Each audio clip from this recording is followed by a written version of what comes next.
আচ্ছা, একটা বিষয় খেয়াল করছেন? মাস 6 আগেও আপনার যে ধরনের পোস্টে কয়েক হাজার রিচ আসতো, লাইক কমেন্ট আসতো, এখন সেই একই কোয়ালিটির পোস্টের রিচ আসছে মাত্র 100 বা 200।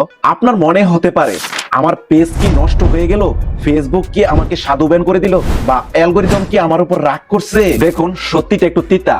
আজকের ভিডিওতে আমি আপনাকে কোনো জাদু বা সিক্রেট হ্যাক শিখাবো না, কারণ 2025 সালের দোরগোড়ায় এসে দাঁড়িয়ে এসব সিক্রেট হ্যাক আর কাজ করে না। আজ আমি আপনাকে ফেসবুক অ্যালগরিদমের পিছনের গণিতটা বা সাইকোলজিটা বুঝাবো, কেন আপনার রিচ কমছে এবং ঠিক কি করলে আগামী 2-3 বছর পর্যন্ত ফেসবুকে আপনি রাজত্ব করতে পারবেন, তার পুরো ব্লুপ্রিন্ট আজ দিব। ভিডিওর শেষের দিকে আমি কন্টেন্ট ভ্যালু নিয়ে এমন একটা সিক্রেট শেয়ার করব যেটা 90% নতুন ক্রিয়েটররা জানেই না বলে তারা জড়ে পড়ে। তাই অনুরোধ থাকবে, নিজের ক্যারিয়ারের স্বার্থে ভিডিওটা না টেনে শেষ পর্যন্ত দেখুন। শুরুতে একটু পিছনের দিকে ফিরে তাকাই। 2018 বা 19 সালের কথা মনে আছে? তখন ফেসবুক ছিল একটা সোশ্যাল গ্রাফ, মানে হলো আপনার ফ্রেন্ড লিস্টে যারা আছে বা যারা আপনার পেজকে ফলো করেছে, আপনি কোনো পোস্ট দিলেই ফেসবুক সেটা তাদের টাইমলাইনে পৌঁছে দিত। মানে হিসাবটা সহজ ছিল, ফলোয়ার বেশি মানে রিচ বেশি। কিন্তু এখন ফেসবুক আর ফ্রেন্ড পেজ প্ল্যাটফর্ম নেই। টিকটকের উত্থানের পর ফেসবুক নিজেকে বদলে ফেলেছে ডিসকভার ইঞ্জিনে। সহজ করে বলি, ফেসবুক এখন দেখে না পোস্টটা কার বন্ধু দিয়েছে, বরং ফেসবুক দেখে পোস্টটা কার ভালো লাগতে পারে। মানে আপনার পেজে ফলোয়ার 1 লাখ থাকলেও আপনার কন্টেন্ট যদি তাদের ইন্টারেস্টের সাথে না মিলে, ফেসবুক সেটা তাদেরকে দেখাবে না। আবার আপনার ফলোয়ার 0 হলেও কন্টেন্ট ভালো হলে ফেসবুক সেটা লাখ লাখ অপরিচিত মানুষের কাছে পৌঁছে দিবে। এই পরিবর্তনটা যারা ধরতে পারেনি তারাই আজ বলছে, ভাই আমার রিচ নাই। অ্যালগরিদম আসলে কি চায়? অনেকেই ভাবে অ্যালগরিদম বুঝি মানুষ যার দয়া মায়া আছে। ভুল।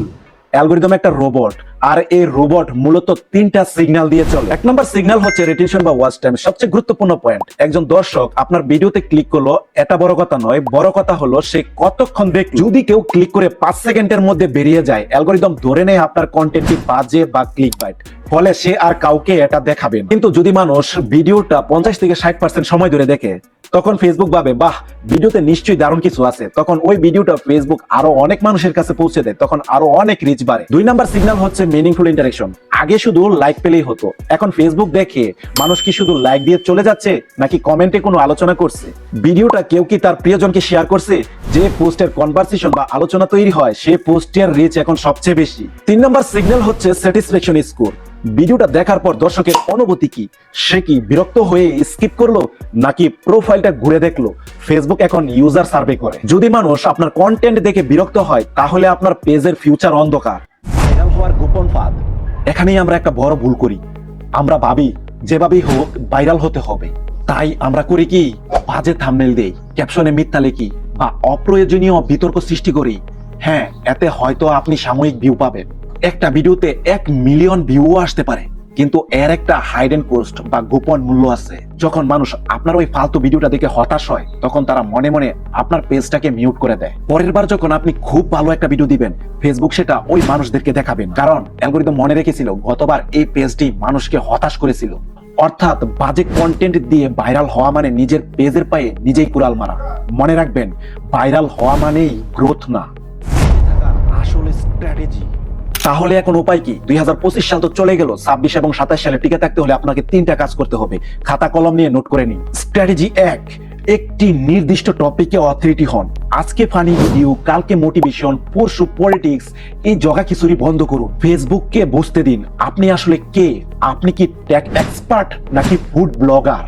যখন আপনি একটি নির্দিষ্ট টপিকে ভিডিও বানাবেন, তখন অ্যালগরিদম ওই নির্দিষ্ট টপিকের আগ্রহী দর্শকদের কাছে আপনার ভিডিও পৌঁছে দিবে। একে বলা হয় topic authority. Strategy 2, hook is king. মানুষের মনোযোগ এখন অনেক কম।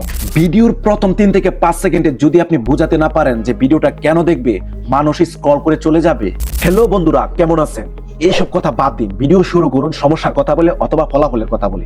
যেমন, এই ভিডিওটি না দেখলে আপনি 10,000 টাকা লস করবেন, এটা একটা হুক। স্ট্র্যাটেজি 3, কনসিস্টেন্সি, মানে কোয়ান্টিটি না। প্রতিদিন ভিডিও দিতে হবে এমন কোনো নিয়ম নেই। প্রতিদিন 3টা বস্তা পচা ভিডিও দেওয়ার চেয়ে সপ্তাহে 2টা জবরদস্ত ভিডিও দেওয়া অনেক ভালো। ফেসবুক এখন ট্রাস্ট বা বিশ্বাসযোগ্যতাকে দাম দেয়। সবশেষে সেই কথাটা বলি যা ভিডিওর শুরুতে বলেছিলাম। অনেকেই বলেন অ্যালগরিদম আমার শত্রু। বিশ্বাস করুন, অ্যালগরিদম আপনার শত্রু না। অ্যালগরিদম হলো আয়না। দর্শক যা দেখতে চায় অ্যালগরিদম সেটাই দেখায়। যদি আপনার কন্টেন্ট সৎ হয়, যদি সেটা মানুষের জীবনে কোনো ভ্যালু অ্যাড করে, হোক বিনোদন বা শিক্ষা, অ্যালগরিদম আপনাকে খুঁজে বের করে ভাইরাল করবেই। তাই অ্যালগরিদমের পিছনে না দৌড়ে মানুষের সাইকোলজি বোঝার চেষ্টা করুন, মানুষ কি চায় সেটা ফোকাস করুন। আপনার কি মনে হয় ফেসবুক নিয়ে আপনার স্ট্র্যাটেজি বদলানোর সময় এসেছে? যদি এই ভিডিওটি আপনার চিন্তা ভাবনা একটুও পরিবর্তন এনে থাকে তাহলে একটা লাইক দিন, আর কমেন্টে জানান বর্তমানে ফেসবুক নিয়ে আপনার সবচেয়ে বড় চ্যালেঞ্জ কোনটা। আমি চেষ্টা করব কমেন্টের রিপ্লাই দিতে। এমনই অথেন্টিক এবং কাজের গাইডলাইন পেতে চ্যানেলটি সাবস্ক্রাইব করে বেল আইকনটি চেপে দিন। দেখা হবে পরের ভিডিওতে। ভালো থাকুন, গ্রো করতে থাকুন। আল্লাহ হাফেজ।